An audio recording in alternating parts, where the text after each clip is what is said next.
Hey guys, I'm going to teach you how to make cold brew coffee and cold foam version of that, which is like my favorite Starbucks beverage currently, which is the cascara cold foam. I personally don't get the cascara syrup in it, so I can keep it low carb / keto, and I'm going to show you how to do that. It is very addicting, so beware of that. It might be your new favorite thing.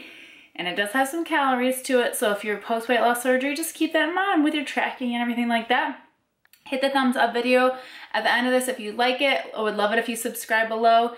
And all my social media and stuff is below too, so check that out. And let's get right into it. Okay guys, so the things that you are gonna need are a mason jar, your coffee, a funnel, and some sort of mesh strainer.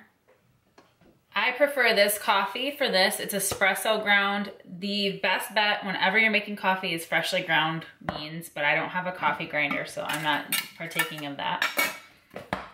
I am going to measure out a cup of the coffee. Yes, you could use any ground coffee, but this one is going to extract a little bit better because of how finely ground it is. But if you grind your own beans at home, just grind them really fine.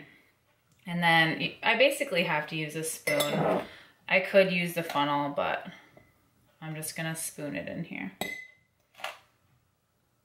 Then I'm gonna fill this to the top with room temperature water, like purified preferably. And then I've got it full of water. I'm gonna screw the top on of the mason jar, and I'm gonna give it a really good shake so that it's all incorporated. And then we're gonna let this sit 12 to 24 hours, depending on how strong you like your coffee. The thing about doing cold brew, guys, is that it takes the acidity out of the coffee, or it just makes it so the acidity is never there. So this is just gonna sit at room temperature for like 12 to 24 hours, and it's gonna let the coffee steep in there and extract all the good coffee wonderfulness from the ground up beans, and it's not going to have the acid that is associated with a regular cup of coffee. So that's why you do a cold brew method as opposed to just brewing your coffee over ice, which you totally can do also. So that's another method that you can use. And you can also use a French press for this instead of using the mason jar method.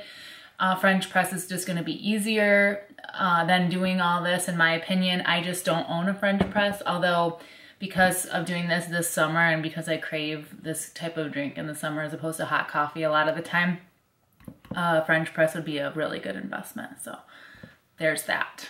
12 to 24 hours. I happen to have one, magic of television, I have one that's already been going. So this one's already been steeping. And I'm gonna strain this through a mesh strainer. Okay, I'm kind of excited because when I was looking for the container to put the mesh strainer over, I just realized I had this in the cupboard, and I'm gonna give this a try. It's a Tivana like tea thing where you put the stuff up in the top and then let it drain. So I'll show you how this works. But otherwise you would just use like a larger than this mesh strainer. I mean, I use this one because it's what I have. Mesh strainer over a container for the first, like, you know, sifting of the brews. So this is gonna sit on top of this container, and I'm gonna pour this in. And I probably have to do it in batches.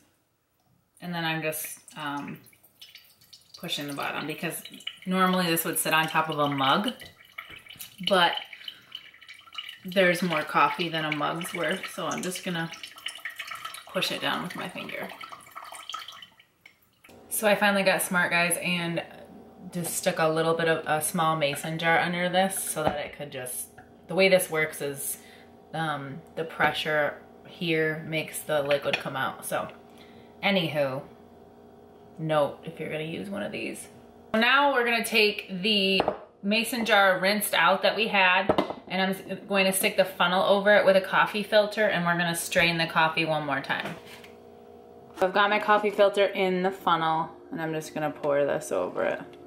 And it does take longer than like doing normal coffee because it's not hot. But since it already strained once, it should be good. This is just because there's gonna be like residual grounds and stuff in there, and you don't want those. So this is all the coffee I got after I did the 2 strains. But you wanna do that so you have like really good coffee. It's worth it, you guys, but you know, buying that French press is sounding better and better every minute. Now I'm gonna take a glass, fill it with ice, and then get my syrup, and be right back. All right, so I got my cup full of ice. I'm gonna take my Torani syrup. That's just what I prefer to use. If you guys wanna keep it keto and clean, do stevia or do no sweetener. It doesn't require sweetener. I do a tablespoon, pour it over the ice, and then I'm gonna fill this coffee up to, leave about that much at the top for my cream, which I'm gonna do next. So I'm gonna do a little under 2 ounces of cream. You can do as much as you like. It's just easier to froth up. So I measure that out. And I've got that in my little Pyrex container, and I'm gonna take my latte wand. I will link latte wands below. The Aero latte is gonna be your best bet. This is the cheap version off Amazon. It works fine, but the Aero latte is magical. So I'll link them both. And I'm gonna start out, and I'll show you guys a close-up video, just frothing toward the top. So I'm gonna put my frother, ooh, I just splashed the camera, but it's gonna be toward, don't turn it on like before you get in there. I'm have it toward the top, just barely underneath the top of the cream. So you can see I just keep it right toward the top to froth that up and get the cold foam.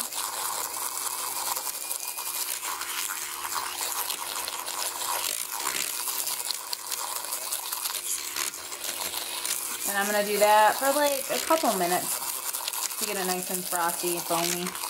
After you have it pretty frothed up, I'm gonna dunk the frother down lower to get all the bigger bubbles to kind of like go underneath and break up, but you won't have a lot. Cream foams up really well. I mean, basically you're doing whipped cream without getting it to that point.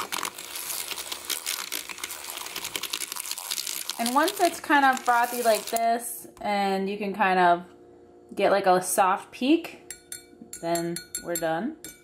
If you were using milk, it would come out a little easier. I'm just using a spatula to get that cream on the top here. This is the best part.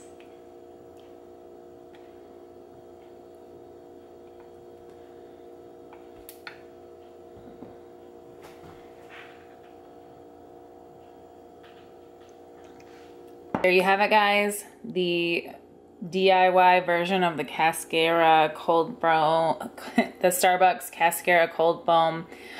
You can just do black coffee.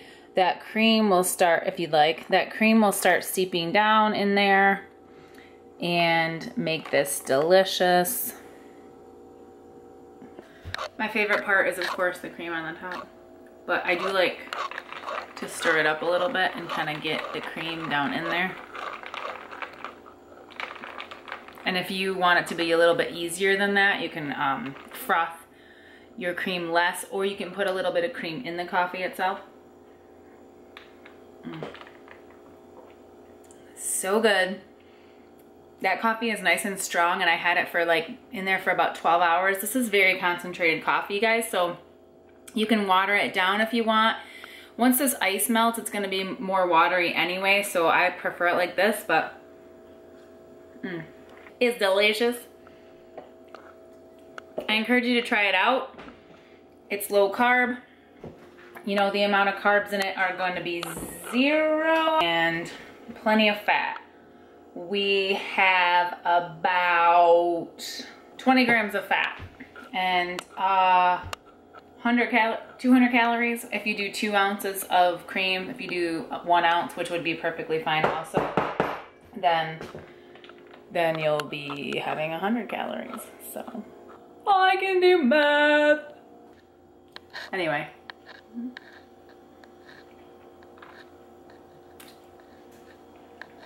It's 10 o'clock at night when I'm doing this video, and Lord knows I should not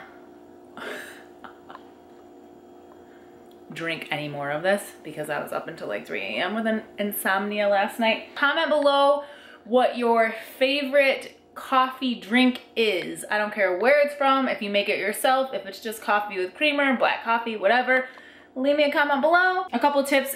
I have tried other ways of doing the foam. You can do it in a blender. I don't like that method very well. If you do that, you may want to throw in a piece of ice if you don't have a latte wand. Although I really think this was like $6. So check out the link below and I'll put the fancy Aero latte one, like I said, because those last forever and they do a really kick booty job. And then I really think that the 12 hours is the way to go, and to just on your coffee steeping and then water it down if you need to, if it's too strong. So if you have any questions, leave them in the comments below too. And I love you guys. Always keep it real. I will see you in the next video.